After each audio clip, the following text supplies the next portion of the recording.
This is a particularly hard question on algebraic proof. Let's take a look. It says x squared plus y squared is even. Show that a half of x squared plus y squared is the sum of two squares. We're going to approach it really systematically. Let's see what we know first of all. If x squared plus y squared is even, there are only two ways of adding two numbers together to get an even number. Either we have x squared is even and y squared is even, and that way you've got an even number plus an even number, and that will be even.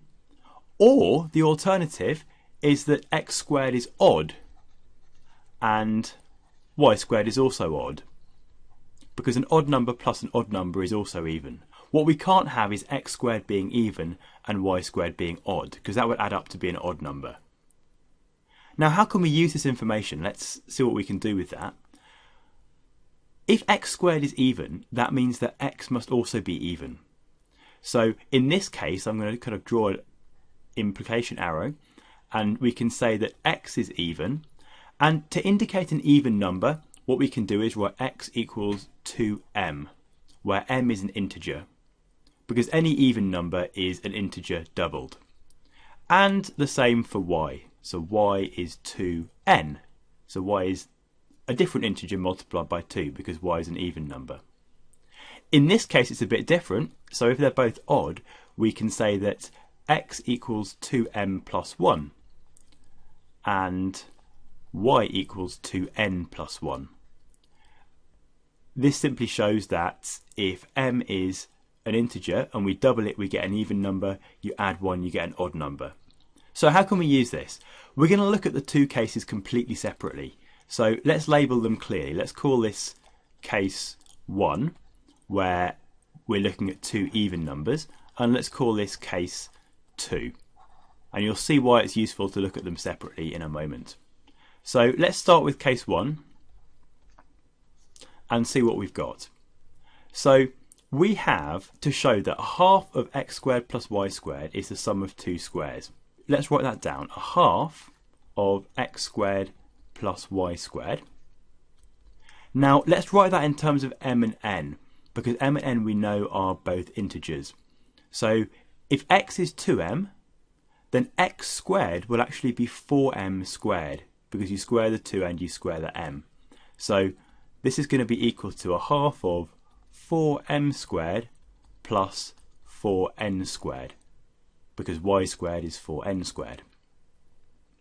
And we can simplify this, we can half everything because there's a half out the front, so that gives us 2m squared plus 2n squared. Now you might think we're done for this case because it says show that this is the sum of two squares, and this looks like the sum of two squares. The problem is it's not. Imagine that m is 3. Well then m squared is 9, so that's a square number, but 2m squared is 18. That's not a square number.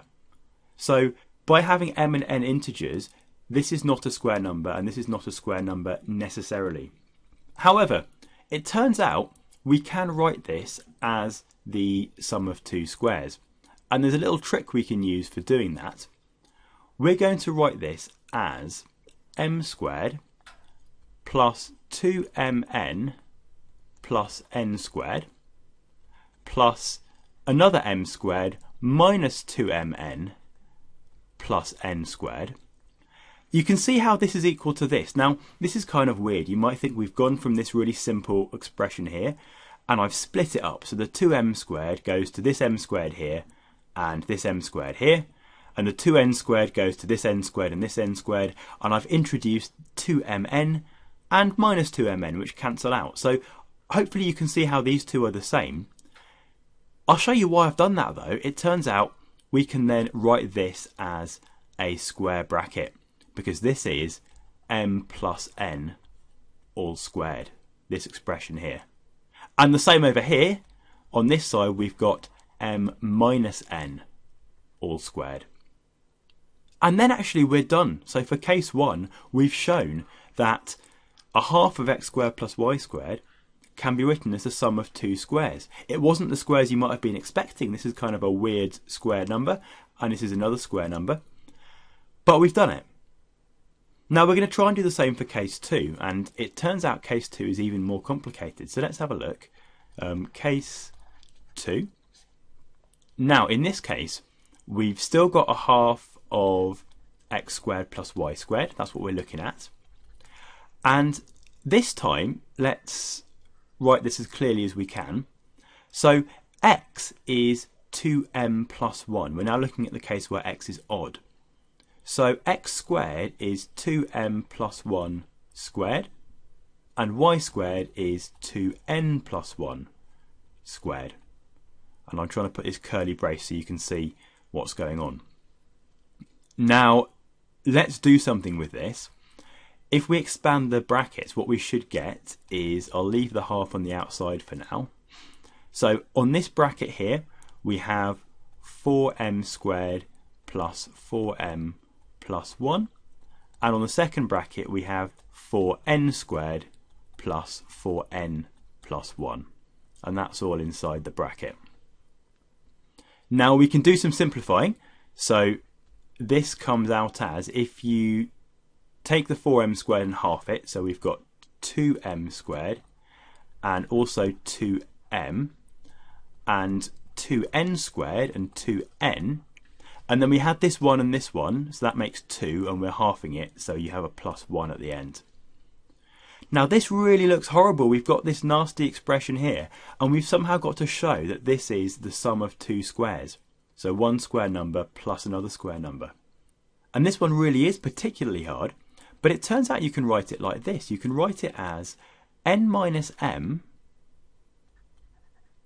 squared plus m plus n plus 1 squared. And I'll leave it as an exercise to you to work out how, if you expand all these brackets, you will be able to simplify what you get to achieve this line above. Now this is totally non-trivial. This is not an obvious result. That's what makes this question particularly hard. It's quite reasonable. A lot of people would get to this stage, you'll get to this line here. And similarly above here, actually, you might get to this 2m squared plus 2n squared and not realise you can write it as the sum of two squares in this way. In a sense, we've finished the problem now, but you're probably feeling dissatisfied that I've gone over this, I've been a bit hand-wavy in showing that, oh look, I've got this magic formula that turns out to simplify to give you this. But actually, let me show you how I got there, because that's what's really interesting. Let's make some space. I'm going to show you for case 2 because case 2 is the most complicated, but I did a similar thing for case 1 when I was working out how to find this pair of brackets. And what I did is I used some examples. So I thought to myself, first of all, let's imagine that x is 3 and y is 7. So remember, in case 2, x and y are both odd numbers. And we said that x was 2m plus 1. So 2m plus 1 has to be 3, and that means that m has to be 1. And similarly for y, so y is 2n plus 1. So if 2n plus 1 is 7, then n must be 3. So all I'm doing is I'm taking a concrete pair of numbers, and I'm going to try and use that to work out what's going on here. Now let's look at this half x squared plus y squared. A half of x squared plus y squared is 29. And I've got to write this as the sum of two squares. Now you can kind of look at that, and because it's a concrete number, we can really easily say, well, that's just 25 plus 4. In other words, it's 5 squared plus 2 squared. So here's where some thinking has to come in. We have to think, given m is 1 and n is 3 for this pair of numbers, how can I get to these numbers 5 and 2? Well, 2 is interesting because 2 is the difference between m and n, so it's n take away m. So to work out this number, 2 is n take away m. So I've got n take away m squared there. And how can I get 5? Well, I've got 1 and 3, so I could do n plus m plus 1. Let's try that. So n plus m plus 1 squared. And you'll notice this is exactly the solution. Now, There are lots of other ways I could have got these. So I could have got 5 by doing 2m plus n. Or I could have done 2n take away m. So there are lots of different options that I could have chosen. But having looked at lots of examples like this, I figured that this pair always seems to work. And then it turns out when you do multiply the brackets out, you get this expression here we were hoping for. So I hope that hasn't made it even more confusing. That wasn't my intention. What I'm trying to do is show you how when you get stuck in a maths problem, sometimes it's useful to specialise and find a specific example or a few specific examples that can help give you hints to get into your final solution.